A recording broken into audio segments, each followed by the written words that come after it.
Ito ang organized crime groups. To tell you, for my 28 years in service, dito lang sa PNP, sa police lang. Kung maski gusto pa ng mayor, congressman, gobernador, kung gusto pa nila, kung ang police stand like a bribe, stick to implement the rule of law, walang magawa ang politisyan. Pero galing sa PNP ang drugs, ang illegal gambling, carnapping, kidnapping, galing sa PNP, Your Honor, Mr. Chair. Hindi ako matakot magsabi kasi alam ng mga pulis nandito kung ano ang trabaho, ano ang pulis. So at least, Your Honor, Mr. Chair, binigyan niyo ako ng pagkataon, at least may Panginoon ko, bahala na siya. The next to interpolate is Congressman Ando Waminal. You're recognized. Thank you, Mr. Chair. Mr. Chair, our resource person today is a man I previously worked with. He was my first chief of police when I was the mayor of Usami City. So I move, Mr. Chair, that I be allowed to address our resource person directly. Please proceed. Thank you, Mr. Chair. Colonel, magandang araw po. Nabasa ko po ng maigi ang the same affidavit na binasa at kinumpirma ni Congressman Joel Chua. May tanong lang po with regards to your assignment in Usamis. Sinabi niyo po that it was PNP Chief Bato who tasked you to dismantle the local drug kingpin by all means necessary, and that supposedly meant to neutralize or eliminate the target. Dito din po sa affidavit ninyo, sinabi niyo po na si Mayor Aldong Paruhinog nag-report sa inyo na itong lahat ay politically motivated or he is being politically persecuted. May tanong lang po, aside from PNP Chief Bato, may ibang tao po ba na nag-order sa inyo na i-dismantle yung drug group in Usami City? Meron po bang local officials or other personalities involved? Or was it only Chief PNP Bato and the former president? It was only Chief PNP Bato de la Rosa, Your Honor, who gave an order. So wala pong iba. It was Chief PNP Bato. Yes, Your Honors. Sinabi niyo din po na tinawagan kayo ni Chief PNP Bato. The same question with Congressman Chua. Paano niyo po na-confirma na yun si Chief PNP Bato ang tumawag sa inyo? Number one, Your Honors, siya ang tumawag, nag-introduce sa kanyang sarili na siya si Chief PNP Bato, at nagsabi siya na sa katabi niya, nandito si Mayor Johnny de la Serna na nag-request. At saka right after na mag-usap kami, Your Honor, Mr. Chair, binigay niya yung cellphone niya kay Mayor Johnny de la Serna, in which si Johnny de la Serna, incumbent mayor ng Albuera, ay kaibigan ko. So alam niyo na po yung boses ni Chief PNP Bato? Yes, Your Honors. Okay. Colonel, sinabi niyo din po sa paragraph 18, in police language, it included neutralization or elimination of the target. Pwede po ba nating i-expound? Ano po ibig sabihin ng neutralization or elimination? Pwede po natin klaruhin? Ano po ibig sabihin nun? Yun, sinabi ko, Your Honor, Mr. Chair, pag neutralization, it is very common for the officers na isa lang din ang meaning. No? By all means, ikaw na ang bahala ang operatives or ang frontliners or ikaw ang nag-implement ng istasyon or search warrant or warrant of arrest. So does that include, Colonel, na ang pagpatay sa target? Kasali na, Your Honors. So, kumbaga, parang sinasabi niyo po na yung order ni Chief PNP Bato to eliminate ay the same as saying patayin ang target?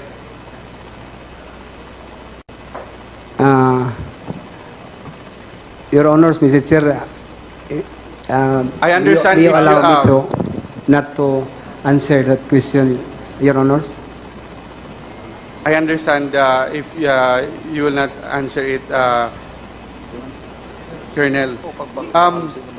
Sinabi niyo po sa inyong salaysay na na-establish nyo in 2 months na yung droga na yung illegal drug supply in Ozamis ay nanggagaling sa Paruhinog crime family. Paano niyo po ito na-establish, Colonel? Your Honor, Mr. Chair, I has been assigned in Ozamis, mid of December.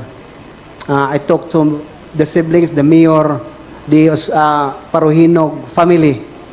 To this, after I assume as a chief of police in that city, telling them what really I want to do, I want to have from them, na gusto ko, Your Honor, Mr. Chair, na isurindi nyo na lang lahat para makauwi na ako sa Leyte. But then, sabi nila, politika yon. Pinapabayaan ko for 2 months, Your Honor, Mr. Chair, na magtrabaho ang Paruhinog because before I assign in Ozamis, I've heard a lot na dalawa ang PNP, dalawa ang LTO.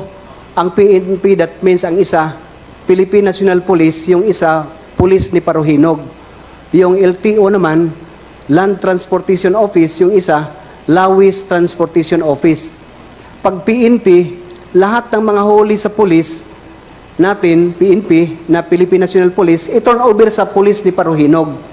So doon ang transaksyon. Kung ikaw naman manawakawan ka ng mga sasakyan, doon ka magpunta sa police ni Paruhinog sa office ng tinawag nila na Lawis Transportation Office para magbigay ka ng pira.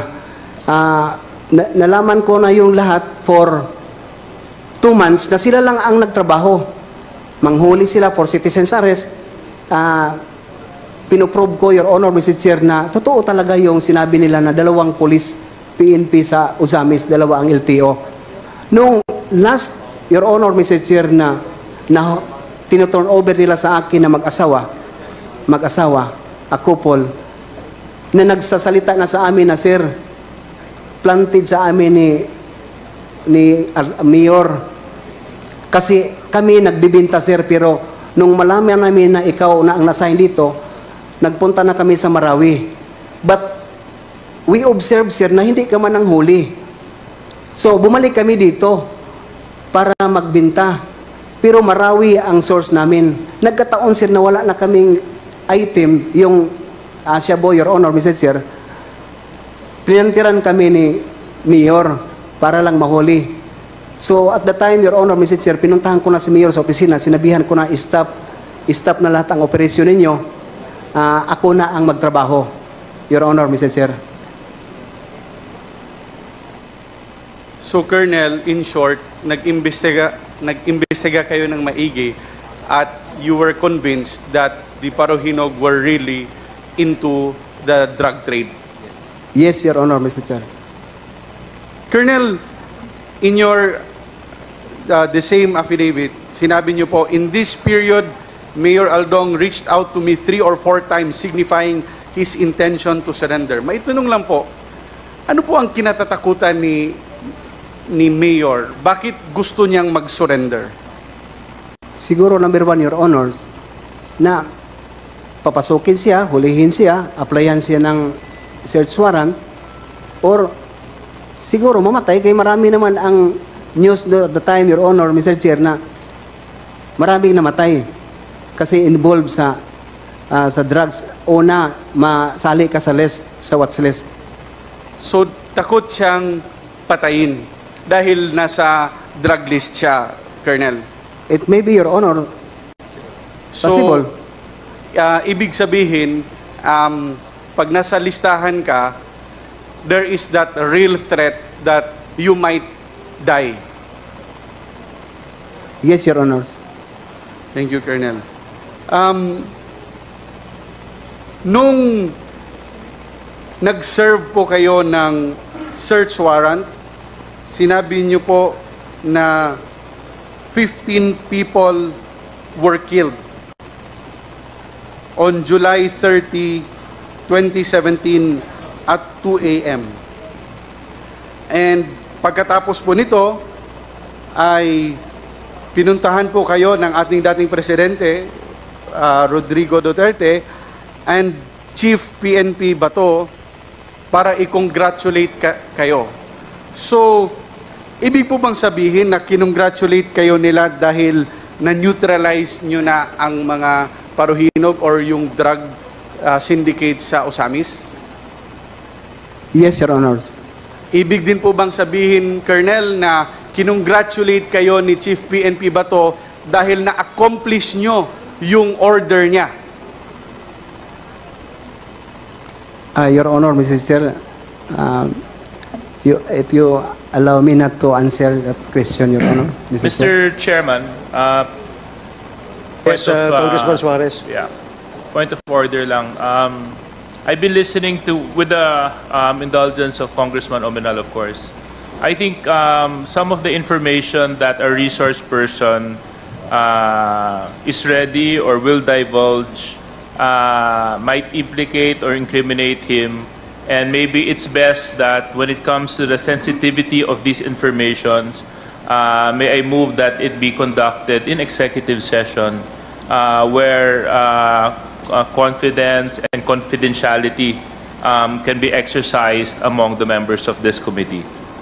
Okay, thank you, Congressman Suarez. Yes, we will, if the witness so requires, to divulge information, sensitive information under an executive session, yes, we will provide, grant him that. But siguro later na, no? Yes, ma'am. After we complete with the, if all the members present here will complete all their questions that will be propounded to you. And if there are information you wish to share with the committee on an executive session, we will deal with that later before we suspend this committee hearing. Thank you, Your Honor. Please proceed, Congressman Waminan. Given that, Mr. Chair, with the indulgence of our members on the Quadcom, I would just like to put forward that motion. So after after all the congressmen have given their opportunities to interpolate, I move that an executive session be conducted with a resource person, Colonel Jove Espinosa. So moved, Mr. Chair. Second, Mr. Chair. Thank you, Congressman Suarez. We will Mr. defer Chairman. the action of the committee on the motion made by DSJJ Suarez. After the members who are listed here as interpellators will be end their interpellation. So we will defer the action of the committee on the motion. Congressman Aquino. Yes, Mr. Chairman, can I move for a 3-minute suspension, Okay. Mr. Chairman? 1 minute suspension. These motions. So, I withdraw my motion, Mr. Chairman, and I submit to the... thank you, Congressman Aquino. Please proceed, Congressman Maminal, and kindly wrap up. Thank you, Mr. Chair. Last few questions. Colonel, sinabi niyo po dito sa paragraph 25, page number 5, at this time, I was already morally convinced I had to implement Chief Bato's direct order, which is to eliminate them. In Chief Bato's words, wag tangon sila. Pwede po bang matranslate in English kung ano po yung pagkakaintindi nyo sa sinabi ni Senator, ni then PNP Chief Bato na wag tangon sila? Kasi ako, Bisaya po ako, and Mr. Chairman, can I interject? What's the meaning of wag tangon sila? that is what I'm asking Colonel Jove Espinido, Mr. Chair. Kung ano po yung pagkakaintindi niya. Our chairman, Chairman Ace is also fluent in Bisaya, no? So pwede po elaborate kung ano po yung pagkakaintindi niyo. It doesn't have to be na yun yung order, pero pag sinabing wag tangon sila, Ano po yung pagkakaintindi nyo, Colonel? Your Honor, Mr. Chair, ang magtangon sila parang in translation of English is eliminate, no? Eliminate or neutralize. Magkaisa lang, Your Honor, Mr. Chair. Eliminate and neutralize or wagtangon sila. Thank you, Colonel. Colonel, in the last part of your affidavit with regards to your Ozami's assignment, you mentioned, and even in your opening statement, that after the Ozami's raid, nag-report po kayo, you were summoned by Major General Archie Gamboa. And in that said meeting, sinabihan po kayo that you have links with the Malaysian drug trafficking group. So, ano po ang reaction nyo nito at ano po ang implication for being linked or to be included now in the narco list? Disappointed, Your Honor, Mr. Chair. Nagtrabaho ang isang pulis ng totoo. Nagtrabaho na maigi to help, to contribute sa Philippine government as a posted war against illegal drugs. Pero ganon ang mapala ba ng isang pulis? So sino man ang mga pulis na courageable na maggawa namang ng mabuti, ng ganon. Kung ang mapala mo lang, ikaw pala kasali sa drug trafficking. So disappointed, grabe, Your Honor. But I believe always in my God na siya lang ang may alam. Because yun ang kinaugalingan ko. Instead, pinagdasal ko sila. Nung pinagdasal ko sila, na nangyari noon, Your Honor, Mr. Chair, sa totoo lang, na-crush yung chopper. Talagang, hindi naman ako may karma, pero pinapaubaya ko sa Panginoon, Your Honor, Mr. Chair, that in Ecclesiastes chapter 12 verse 14, it says there, whether we do good or bad, and even done in secret, there is a consequence. So that's what really feel about sa marinig ko yung kasali ako sa Malaysian drug trafficking, Your Honor, Mr. Chair. Colonel, nung nalaman nyo na nasa listahan kayo, naniniwala ba kayo na may planong kayo naman ang eliminate dahil nasama na kayo sa narco list? I admit and confirm that, Your Honor, Mr. Chair, na ako talaga itarget na. Dahil nilagay kayo sa listahan, ngayon kayo po ay naging target. Yes, Your Honor, Mr. Chair. So, balik po tayo dun sa pananaw ni the late Mayor Aldong na natakot siya na patayin siya dahil nandun siya sa listahan. The same sentiment na din po yung naramdaman nyo, Colonel.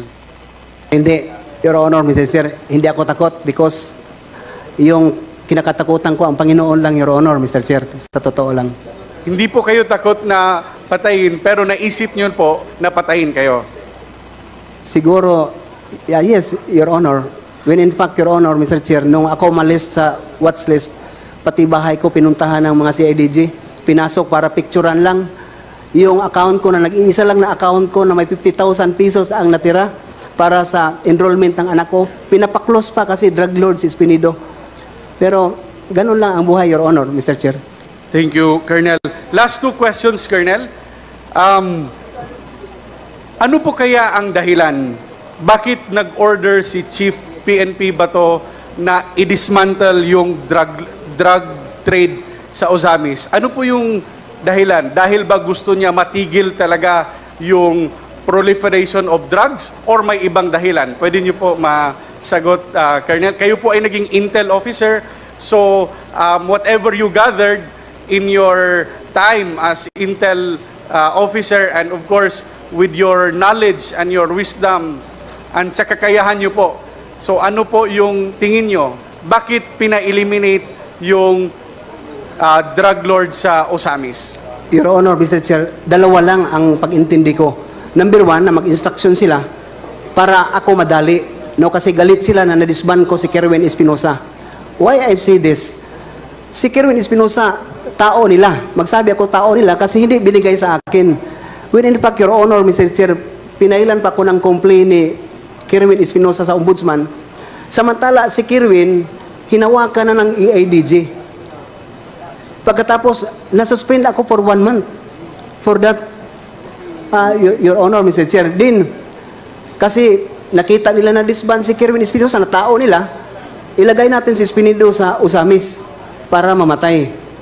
Di, siguro ang pag-isip nila, Your Honor, Mr. Chair, na nag-underestimate kay Espinido, kasi si Espinido, only a lateral. Wala akong schooling ng special course. Wala akong schooling.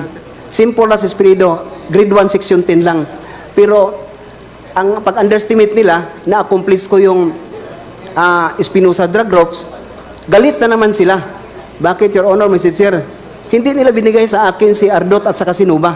When in fact, na-file natin ang complaint sa Albuera, more than 40 uniform personnel na mga protector. Sa kay Paruhinog, hindi ako nakapag-file ni isa na protector kasi hindi nila binigay sa akin si Nuba Paruhinog. Maski isa lang minuto na kausapin ko at saka si Ardot Paruhinog when he arrested in Taiwan. Pagdating mo mismo dito sa Krami, na maghingi ako ng permission sa Chief PNP at the time, si Albayalde, hindi pinahintulutan ako na kausapin ko si Ardot. So, I presume, siguro, sa pag-isip ko, Your Honor, Mr. Chair, na tao nila yung nabangga ko. Bakit hindi nila ibigay para matapos na sana yung problema ng drug war? Kasi, I believe, Your Honor, Mr. Chair, na kung mahuli ko buhay yung mga drug lord, sila ang magsabi kung sino ang protector nila. When Mayor Espinosa, buhay pa at the time, Your Honor, Mr. Chair, nasa sa akin pa siya, yun palagi yung sinabi ni Mayor Espinosa, Sir Job, walang Espinosa, walang drug lord kung walang pagpahintulot ng pulis. Walang Paruhinog kung walang pahintulot ng army. Doon nag-umpisa yung Kuratong Baliling. So, yun ang nakita ko, Your Honor, Mr. Chair, na kung ito ang organized crime groups, to tell you, for my 28 years in service, dito lang sa PNP, sa police lang. Kung maski gusto pa ng mayor, congressman, gobernador, kung gusto pa nila, kung ang police stand like a brave stick to implement the rule of law, walang magawa ang politisyan. Pero galing sa PNP ang drugs, ang illegal gambling, karnaping, kidnapping, galing sa PNP, Your Honor, Mr. Chair. Hindi ako matakot magsabi kasi alam ng mga pulis nandito kung ano ang trabaho, ano ang pulis. So at least, Your Honor, Mr. Chair, binigyan niyo ako ng pagkataon, at least may Panginoon ko, bahala na siya. Okay.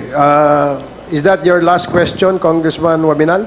Yes, Mr. Chair. Mr. Chair, I firmly believe that it is imperative for this august body to investigate further, to seek the truth behind all this information we have received today through the statements of Colonel Jovi Espinido. And now ay sa ating executive session ay mas detalyado pa po ang ma-expose ng ating resource person para matulungan ang committee na makuha natin ang katotohanan na gusto nating malaman. Maraming salamat po, Mr. Chair. Okay, thank you, Congressman Wabinal.